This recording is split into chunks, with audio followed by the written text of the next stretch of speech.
Chavara Mekkad A1 ഗ്രന്ഥശാല and വായനശാലയിൽ വാർഷികാഘോഷം സംഘടിപ്പിച്ചു. ഓണാഘോഷ പരിപാടികളും നടത്തി. ചവറ മേക്കാട് A1 ഗ്രന്ഥശാല ആൻഡ് വായനശാലയുടെ നേതൃത്വത്തിലാണ് വാർഷികവും ഓണാഘോഷ പരിപാടികളും സംഘടിപ്പിച്ചത്.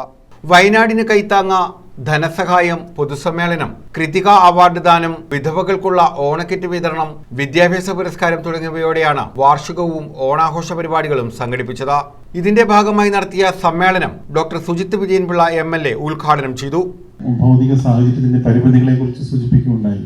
അപ്പം ഒരു കോൺഫറൻസ് ഹാൾ പോലെ ഇതിന്റെ ഒന്നാം നിലയിൽ കെട്ടണമെന്നുള്ള ആവശ്യം ഉന്നയിച്ചപ്പോൾ അത് ഈ വർഷത്തെ പദ്ധതിയിൽ ഉൾപ്പെടുത്തിക്കൊണ്ട് കളക്ടർക്ക് ഭരണാനുമതിക്കായിട്ട് സമർപ്പിച്ചിട്ടുണ്ട്. സമയബന്ധിതമായിട്ട് തന്നെ ആ പ്രവൃത്തി പൂർത്തിയാകും എന്നുള്ള നമുക്ക് പ്രത്യാശിക്കാം.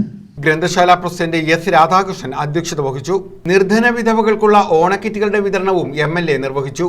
KMML MD P. Pradeep Kumar മുഖ്യ അതിഥിയായിരുന്നു. കൃതിക അവാർഡ് ദാനവും മുഖ്യപ്രഭാഷണവും taluk library council secretary V. Vijayakumar നിർവഹിച്ചു. കാഴ്ചവെക്കുക വഴിയാണ് കരുനാഗപ്പള്ളി താലൂക്കിലെ ഗ്രന്ഥശാല പ്രസ്ഥാനം കേരളത്തിൽ അടയാളപ്പെടുന്നത്. അതിൽ ഈ താലൂക്കിൽ ഏറ്റവും ഗംഭീരമായ ഒരു മുൻകൈ പ്രവർത്തനം A1 കാഴ്ചവെച്ചിട്ടുണ്ട്. കൈവിടില്ല കരുനാഗപ്പള്ളിക്കും അത്തരം നിസ്തുലമായ ഒരു പരിഗണന A1 നൽകിയിട്ടുണ്ട് എന്ന് പറഞ്ഞുകൊണ്ട് ഒരുപക്ഷെ A1 ഗ്രന്ഥശാല അല്ലാതെ മറ്റൊരു ഗ്രന്ഥശാലയിലും ഞാൻ ഇന്ന് പരിപാടിയിൽ പങ്കെടുക്കേണ്ടതില്ല എന്ന് തീരുമാനിച്ചതാണ്.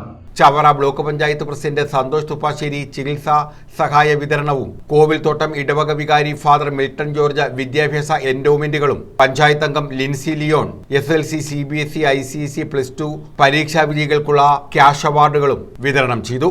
ഗാന്ധിയൻ കളക്ടീവ് ജില്ലാ ചെയർമാൻ യോഹന്നാൻ ആന്റണി പെൺവായന മത്സര വിജയികൾക്കും വായനാ മത്സര വിജയികൾക്കുമുള്ള ക്യാഷ് അവാർഡുകൾ സമ്മാനിച്ചു. അനിൽ പുത്തേഴം, VM ജോയി, ജെയിംസ് ജോസഫ് A, ഫ്രാൻസിസ് സേവിയർ തുടങ്ങിയവർ പങ്കെടുത്തു. News bureau, Chavara.